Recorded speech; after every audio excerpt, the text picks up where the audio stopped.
ఉప్పాడ తీర ప్రాంత కోత సమస్యకి శాశ్వత పరిష్కారం రాబోతుంది. ఎన్నికలప్పుడు పవన్ కళ్యాణ్ ఇచ్చిన హామీ త్వరలోనే సాకారం కాబోతుంది. 18 నెలల్లో పరిష్కారం చూపటమే కాదు, ఉప్పాడ నుంచి కాకినాడ వరకు వైజాగ్ బీచ్ రోడ్ ని తలపించేలా ఉండేలా సుందరమైన రహదారి కూడా నిర్మిస్తామన్నారు పవన్ కళ్యాణ్.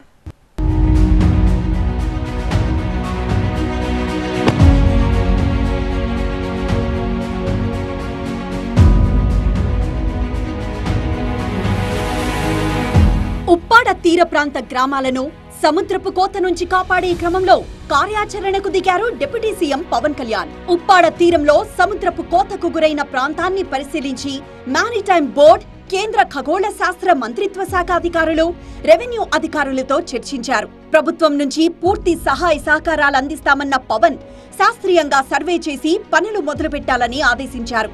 ఉప్పాడ తీర ప్రాంతం కోతకు గురవుతోందని వెళ్ళి చూసొచ్చాం. మనకున్న ఈ సముద్ర తీరానికి సంబంధించి కేంద్ర రీసెర్చ్ ఇన్స్టిట్యూట్ ఒకటి ఉంది, వారితో కూడా సమీక్ష చేశాను. సరిగ్గా 18 నెలల లోపు ఆ తీరం కోతకు గురయ్యేది ఆపి మన ఉప్పాడ నుంచి కాకినాడ వరకు అత్యంత అందమైన ఒక కోస్టల్ రోడ్డుని, సముద్ర కోతని ఆపడమే కాకుండా అక్కడ చాలా అద్భుతంగా టూరిజంని డెవలప్ చేసి 11 నుంచి 13 కిలోమీటర్ల తీర ప్రాంతం అది. ఆ తీర ప్రాంతంలో దాదాపు వేలాది ఉద్యోగాలు వచ్చేలాగా ఒక ప్రణాళిక చేస్తున్నాం.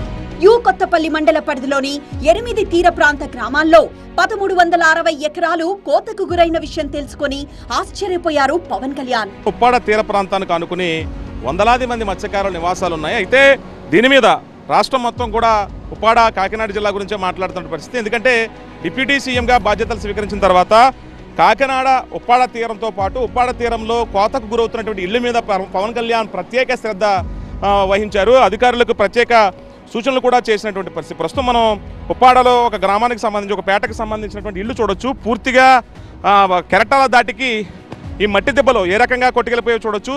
ఇవి కొట్టిన తర్వాత ఆటోమేటిక్గా పక్కన ఉన్నటువంటి ఇల్లు కూడా కోతకు గురైంది. ఇక్కడ వరకు చూడొచ్చు. ప్రస్తుతం ఏదైతే వాళ్ళ ఇంటి నివాసానికి బయట ఈ అరుగు ఏదైతే ఉంటుందో పూర్తిగా ఇక్కడికి కట్ అయిపోయినటువంటి దృశ్యాలు కూడా చూడొచ్చు. ఇదంతా కూడా కోతకు గురవుతున్నటువంటి ప్రాంతాలు. అయితే దీని మీద డిప్యూటీ సీఎం పవన్ కళ్యాణ్ ప్రత్యేక దృష్టి సారించారు.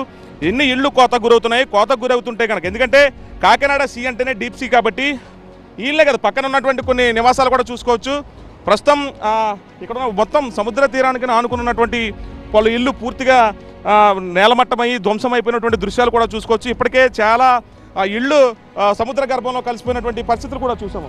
ఇంకా ఈ మొత్తం కూడా ఈ చివరి నుంచి కిలోమీటర్ మేర ఉన్నటువంటి సముద్ర తీరానికి ఆనుకున్న ఇళ్ళు మొత్తం కూడా ఈ కెరటాల ఉధృతికి కానివచ్చు పూర్తిగా ధ్వంసమైనటువంటి ఇళ్ళు చూడొచ్చు. ఇటు మీదే పవన్ కళ్యాణ్ ప్రత్యేక దృష్టి పెట్టారు. అవసరమైతే వీళ్ళకి ఎక్కడా పునరావాసం కల్పించాలి, ఎక్కడా వీళ్ళకి ఇళ్ల స్థలాలు కానీ ఇల్లు కానీ కేటాయించాలన్న ఆలోచనలో పవన్ కళ్యాణ్ అధికారులకి సూచించినట్లుగా తెలుస్తుంది. ఉప్పాడ తీర ప్రాంతంలోని 100 ఇళ్లు కూలిపోగా మరికొన్ని సముద్రంలో కలిసిపోవడానికి సిద్ధంగా ఉన్నాయి. ఆ ఇళ్లను వదిలి వెళ్లలేక ఇప్పటికీ కూలిపోయే స్థితిలో ఉన్న ఇళ్లల్లోనే కాలం గడుపుతున్నాయి కొన్ని మత్స్యకార కుటుంబాలు.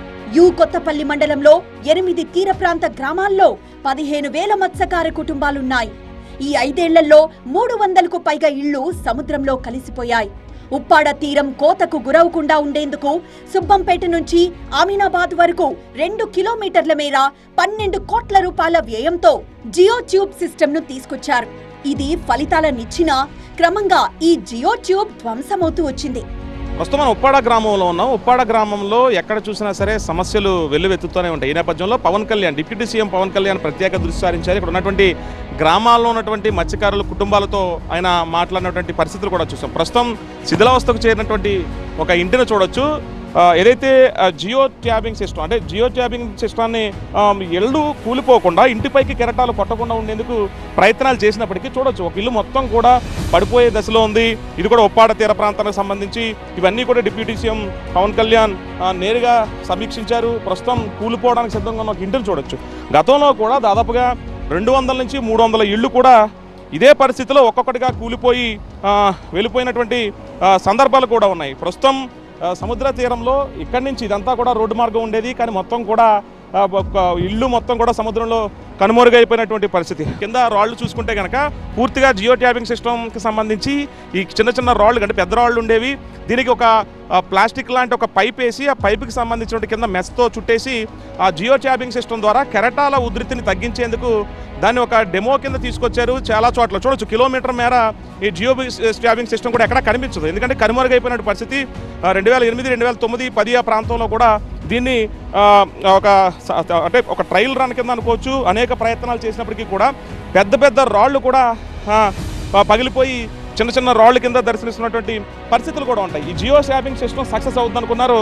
ఒకవేళ కెరటాల ఉధృతి, మనం ఒకసారి కెరటాల ఉధృతి చూసుకుంటే కెరటాల ఉధృతి నుంచి ఆ జియో ట్యాగింగ్ సిస్టమ్ ద్వారా ఇళ్లకు తాకకుండా ఉండేందుకు ఒక రక్షణ కవచం కింద ఏర్పాటు చేసేటువంటి ప్రక్రియ తీసుకొచ్చినప్పటికీ అది సక్సెస్ కాకపోవడంతో కెరటాల ఉధృతికి వందలాది ఇళ్ళు సముద్ర తీరంలో కాలగర్భంలో కలిసిపోయినటువంటి పరిస్థితి.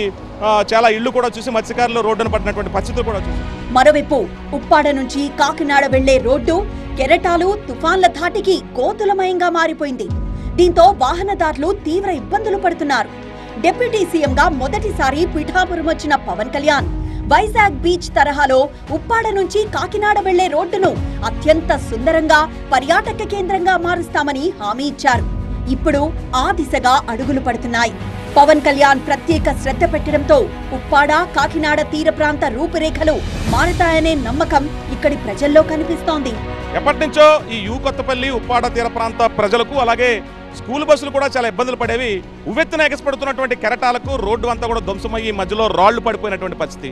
ఈ నేపథ్యంలోనే డిప్యూటీ సీఎంగా పవన్ కళ్యాణ్ పిఠాపురం ఎమ్మెల్యేగా బాధ్యతలు స్వీకరించిన తర్వాత మనం చూడవచ్చు, సుదీర్ఘ కొన్ని కిలోమీటర్ల మేర ఉన్నటువంటి ఉప్పాడ తీర ప్రాంతం నుంచి ఇటు దాదాపుగా 8 నుంచి 9 కిలోమీటర్ల మేర ఉన్నటువంటి రోడ్డు అంతా కూడా వర్షాలు తుఫాన్లు దాటికి లేదంటే కెరటాల దాటికి పూర్తిగా ధ్వంసేటువంటి పరిస్థితులు ఉండేవి. ఒకసారి సముద్ర కెరటాలు ఉవ్వెత్తున ఎగసిపడుతున్నటువంటి దృశ్యాలు కూడా చూడొచ్చు. ఎందుకంటే విశాఖ నగరంలో సముద్ర తీరం ఏ రకంగా ఉండేదో దానికి మించినటువంటి అనుభూతి, దానికి మించినటువంటి ఇక్కడ కెరటాల అందాలు కనువిందు చేస్తూ ఉంటాయి. చాలామంది పర్యాటకులు సముద్ర స్నానాలకి వస్తూ ఉంటారు. కానీ ఎక్కడా కూడా పర్యాటకంగా అభివృద్ధికి నోచుకున్నటువంటి పరిస్థితి నేపథ్యంలో డిప్యూటీ సీఎం పవన్ కళ్యాణ్ నేరుగా ఉప్పాడ ప్రజలతో మాట్లాడటము, ఉప్పాడ కోతకు గురైనటువంటి ప్రాంతాన్ని పరిశీలించి విశాఖ తరహాలో ఎందుకు ఈ రోడ్డుని అభివృద్ధి చేయకూడదు అనే ఒక అంశాన్ని తెర మీదకు తీసుకొచ్చారు. ఇప్పటికే చాలామంది అంటే పలు శాఖలకు సంబంధించినటువంటి అధికారులతో, ఇరిగేషన్ కానివచ్చు, రోడ్లు భవనాల శాఖ అధికారులు కానివచ్చు, మొత్తం పర్యావరణ అధికారులతో కావచ్చు, అందరితోని కూడా చర్చించారు పవన్ కళ్యాణ్. త్వరలోనే ఈ ఉప్పాడ తీర ప్రాంతం ఒకసారి లాంగ్ లుక్లో కూడా మనం చూడొచ్చు, ఎంత సుందరంగా కనిపిస్తున్నటువంటి ఈ రోడ్డుకు సంబంధించి ఆధునికీకరణ పనులు త్వరలోనే ప్రారంభం కాబోతున్నాయని ఒక సంకేతాలు అయితే వినిపిస్తున్నాయి జనసేన వర్గాల నుంచి. ప్రస్తుతం ఆయన కోతకు గురైనటువంటి ఉప్పాడ తీర ప్రాంతానికి సంబంధించి పవన్ కళ్యాణ్ ఆ ఇళ్లను కూడా పరిశీలించారు. ప్రస్తుతం ఈ రోడ్లో ఎన్నో ఏళ్లగా ఇబ్బందులు పడుతున్న ఆటో వాళ్ళు, స్కూల్ బస్సులు, స్థానికంగా ఉన్నటువంటి ఉప్పాడ కాకినాడ ప్రజలు, అలాగే ఎక్కడి నుంచో వస్తున్నటువంటి టూరిస్టులకు కూడా త్వరలోనే ఈ రోడ్లు కనువిందు చేయనున్నాయి. మొత్తంగా టూరిజంగా ఈ హబ్గా పిఠాపురం ఉప్పాడ తీర ప్రాంతం మారబోతుందని చెప్పాలి. కెమెరా పర్సన్ శ్రీరామ్తో కలిసి సత్య TV9 కాకినాడ ఉప్పాడ తీరం నుంచి.